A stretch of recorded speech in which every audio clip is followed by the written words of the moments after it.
Est-ce que vous pensez que la position d'Israël, que ce soit en termes de négociation, en termes de communication, elle se retrouve fragilisée aujourd'hui ? Non, je ne suis pas du tout d'accord, bien sûr, avec ce que dit Amir. Amir, il fait partie d'un courant en Israël, bien entendu, qui est minoritaire.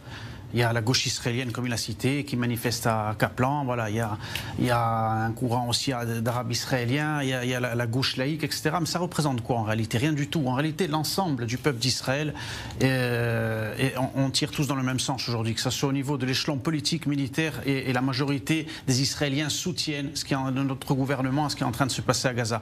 Donc ce n'est pas une petite minorité de personnes qui aboient sans cesse dans la rue pour faire tomber ce gouvernement, qui rêve que ce pays justement soit divisé. Et ce qui fait le jeu du Hamas. C'est la raison pour laquelle, justement, il faut le rappeler, on a eu les massacres du 7 octobre. Maintenant, concernant honnêtement la cohésion nationale et les déclarations de presse, ça ne change rien, David. Je pense que là, on est dans une dynamique. Par contre, là maintenant, il ne faut plus reculer. On arrive, c'est vrai, je pense à une deadline, que ça soit à Gaza, surtout à Gaza. Et ce que dit Amir Badran est faux complètement. C'est sur une dynamique de force véritable, sans retenue, parce que justement, pourquoi il y a eu justement pourquoi ça a traîné, ça s'est stagné? Parce que justement, chaque fois ça traîne, on attendait. Donc mais s'il y a véritablement Tsahal qui a le feu vert du cabinet de sécurité, qu'on n'a pas de pression diplomatique, non seulement bien sûr des États-Unis, comme on pouvait l'avoir auparavant avec l'administration Biden et autres, et qu'on a carte blanche, il n'y aura aucun problème.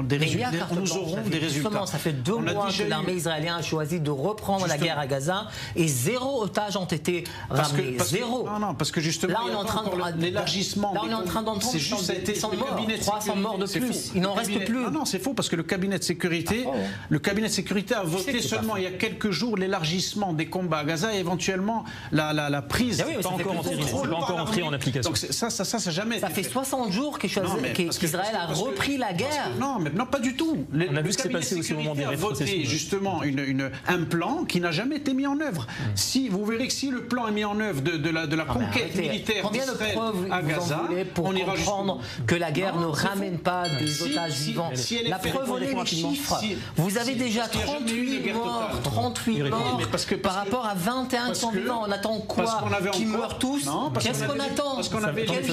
Quelle victoire absolue? On va dire se plier aux conditions du Hamas. C'est un grand mensonge. On en reparlera ici. Même Donald Trump est en train de dire je ne comprends pas ce que c'est la victoire. Donc c'est ça qui veut dire Trump? C'est ça qui veut dire Trump à travers ce type de déclaration pour vous? Pardon. Est-ce que c'est ça qui veut dire Trump? C'est-à-dire il faut arrêter la guerre ou il ne faut pas élargir la guerre? Vous pensez que c'est ça qu'il pense le président américain? Moi je pense, et le monde entier est en train de penser qu'il faut arrêter la guerre. C'est pas uniquement de penser, on le dit. Y compris les États-Unis. La preuve en est. C'est votre avis, mais pas forcément ce que vous Non, mais c'est pas mon avis personnel, c'est la vision du monde entier, que ça soit en Europe. Ceux qui veulent que le Hamas reste en place. Même aux États-Unis. Ceux qui veulent que le Hamas reste en place veulent que la guerre s'arrête. Mais non, on est en train de parler des peuples.